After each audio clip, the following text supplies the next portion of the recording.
Welcome to Jesus You Know. Today we have Caylup about to share your testimony today, Yes, correct? yes, It's my first time meeting him. I'm just talking to you. I feel blessed, and I'm excited for them to hear your testimony. Thank you for having me. Yeah. So, I grew up right here in Fresno, and we didn't have a good childhood. I came from a broken home, and my dad was a heroin addict. He was strung out on heroin for most of my child life. My mom did the best she could, but with 6 kids, I mean, by the time she went through my dad, my brother having problems, my sister having problems, she just kind of gave up. So around the age of 12, I was already homeless, on the streets. I had already used methamphetamines. I was a troubled youth. I had went through group homes, and I was committed to the youth authority by the age of 15. So I spent 3 years in the youth authority. I got out at 19. And when I got out, I had tried to attempt to make an effort to do good and be a good person.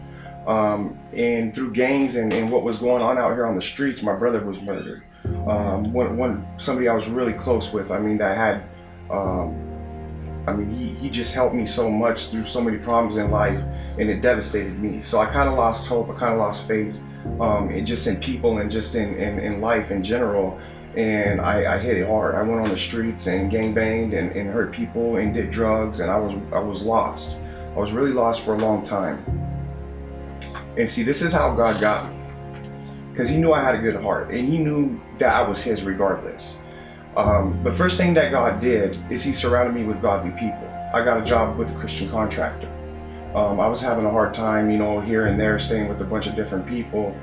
It just so happened that somebody that was a Christian and loved God took me in.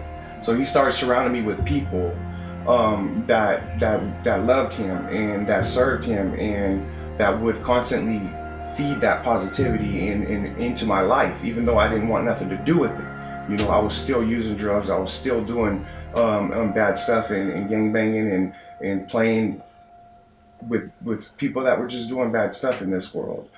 And so at one point in time in my life, I had gotten involved with some witchcraft, with the Ouija board and some black magic, and I had played around with it a little bit. I didn't know what I was doing. I didn't get deep into it. But with opening that door, for some reason, when God surrounded me with these Christian people, this Christian contractor, and He kind of put a cove around me, the devil attacked me. I used to get paralyzed. When I would be sleeping, I would get paralyzed. And it was consistent at least a couple times a month where I couldn't move, I couldn't talk, it terrified me. So throughout that and having people pray for me and everything, I was walking down the street one day, and this is how I got saved. I was walking down the street one day, and I was going through a lot of hard times. I was still strung out on drugs, and something in my head, or the little voice, whatever you want to call it, this inclination in my heart, I walked by a church. And so when I walked by that church, everything inside of me was screaming, going to the church, going to the church, going to the church. I didn't know why. So I walked into this church, and the lady that was at the desk, the secretary, she could see by the look on my face that I was so distraught, that life had been beating me up, that I had a hard life, that things were down, I wasn't going good for me. So she called the pastor. Now the pastor was a faithful man, and he trusted God fully, because this is what he told me. He said, "I've been waiting for you." I'm like, what? And now I hadn't been involved in any churches or anything like that my whole life, really. I didn't know nothing about God, so I didn't understand how He could say that. So it was kind of weirded me out a little bit. I said, okay. He said, yeah, God told me that you were coming this week. I didn't know who you were or what, and I was starting to get a little discouraged, because it was on a Friday. Matter of fact, it was on a Friday in 2006. And he said, because you didn't show up all week, and I waited all week. So then he called somebody on the phone and said he's here. So by this time I'm like, okay, what's going on?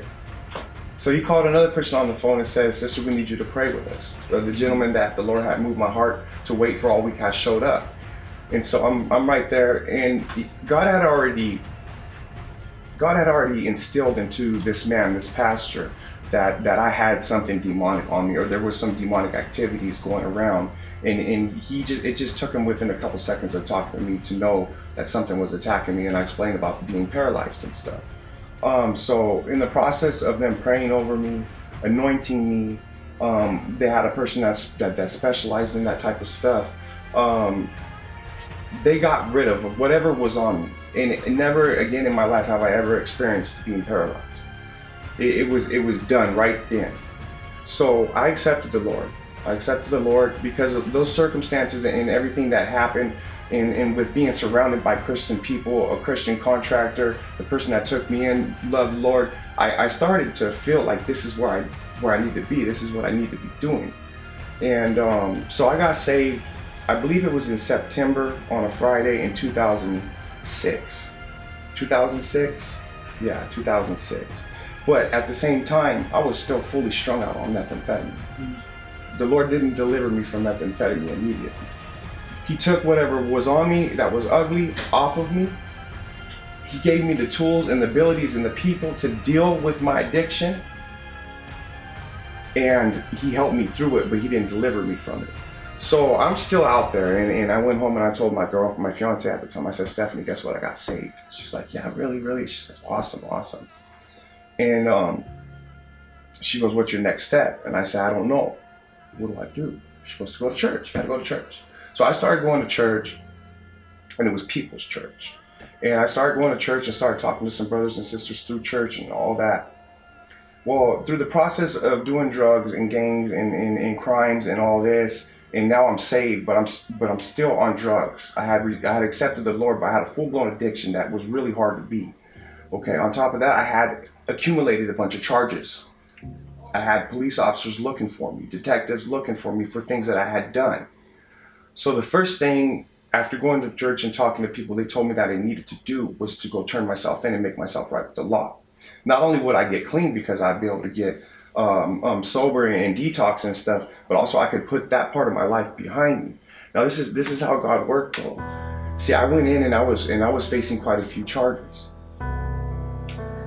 And for some reason, I can't remember at the time because it's a little twilight zone, just because I was out on drugs and I was getting sober. The Lord saw it fit to wipe away almost every one of those charges if I would plead to one. Not only that, he put me in a drug program. He put me in a Salvation Army. He said, either you're going to prison for anywhere between 7 to 13 years, or you can plead to this one felony, and I'll put you in a drug program. So he committed me to the Salvation Army. He put me in jail for 6 months, enough time for me to get clean and sober and become of the right state of mind. And at that time, I really hit my Bible hard, and the Lord talked to me every single day. He comforted me.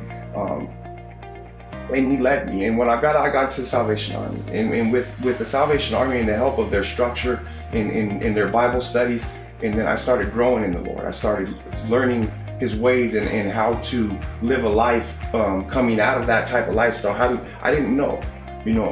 I was 20-something years old when I got saved, and I had 20-something years of drug addiction, of hurt from everything that had happened in my life. And I didn't know how to deal with it. How do you get rid of this ugly? It still came out at point in times, and that's what the Salvation Army did, and studying the Bible through the Salvation Army, and everything, just the way everything coordinated. I fell in love with God. I didn't know what love was. I didn't know what church was. I had been hurt so many times in my life that when I finally did get saved and got cleaned up, and when I came out the South, I completed the Salvation Army program in 2007. And when I got out of the program, I hit the ground running. I got into a good church and started serving God. We started getting into ministry, started going out there and helping other people on the streets. And that's pretty much where I am today. I just came back from out of state to visit my church home and visit my family, because I left Fresno a long time ago. And it's just, God's amazing. I didn't know who he was, and I was hurt, and I was down, and I was out, and I felt despair and no hope. I didn't have no hope for a future, for a life, nothing. I didn't care. The people that I loved, that meant something to me, had been taken away from me. And once I felt the love of God, once he wrapped his arms around me and hugged on me, I didn't want nothing more of anything to do with who I used to be. I just wanted to serve him. Just wanted to serve him. And that's basically where I'm at right now. Just looking back on who I was and reflecting on where I've came from and how God has brought me this far is just amazing. It's just amazing. That's powerful. Yeah. Amen to that. is there anything you can like give our viewers, like some encouragement? Because there's people out there that are trying to find God's love, that were in the same, they're maybe in the situation you used to be in, Right. and they want deliverance. And like right now, I think the biggest flaw in mankind's or human thinking in association with God is that we have to be somewhere to go to church, or we have to be at this point, or I got to get myself cleaned up a little bit before I go. God says, come as you are. The biggest thing for me was I didn't feel like I was worthy enough. But see, you don't have to be worthy. That's why he died on the cross.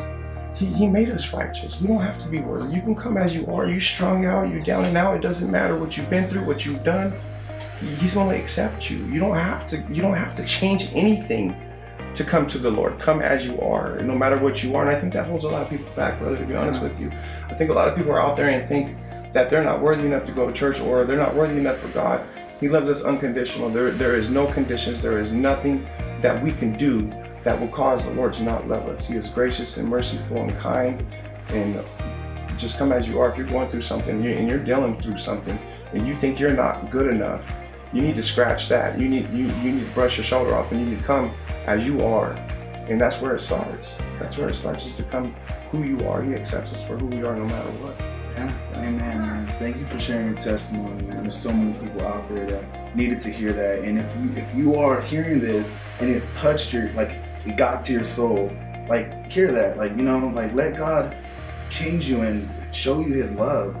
Oh, man, Amen, thank brother. you for that. Amen. Well, thank you for having us. I appreciate it. Well, I hope you guys enjoyed today's episode. Stay tuned for the next one. Hope you guys are blessed. Have a good day.